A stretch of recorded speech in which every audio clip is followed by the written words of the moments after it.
Alors bonjour Connect Jobber, aujourd'hui on va vous parler de la biographie professionnelle, c'est-à-dire une courte présentation de soi qu'on peut mettre au sein d'un mail pour justement impacter l'employeur de façon plus originale qu'une lettre de motivation.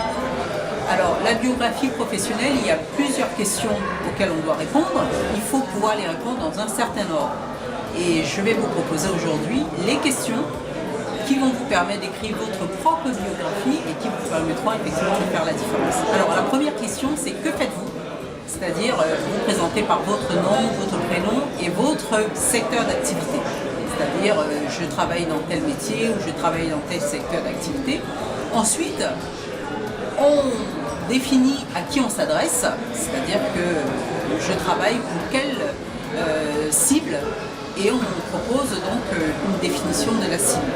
Ensuite, on va sur les réalisations les plus importantes, c'est-à-dire quels ont été nos succès, quelles ont été nos réussites, et qu'est-ce qui nous rend crédibles, par exemple mon diplôme, ma certification, et on termine par ce qu'on a apporté au secteur d'activité, en quoi on a aidé à faire évoluer le secteur d'activité. Et cette somme des questions sur lesquelles vous aurez apporté des réponses précises vous permettront d'avoir une biographie professionnelle et qui est bien plus impactante que la lettre de motivation.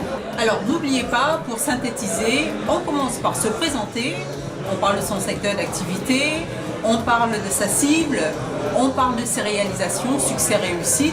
Et ensuite, on parle de ses certifications et on termine par ce qu'on a apporté au secteur d'activité, ses contributions pour faire évoluer le secteur d'activité. Voilà, les points essentiels pour créer une biographie professionnelle impactante.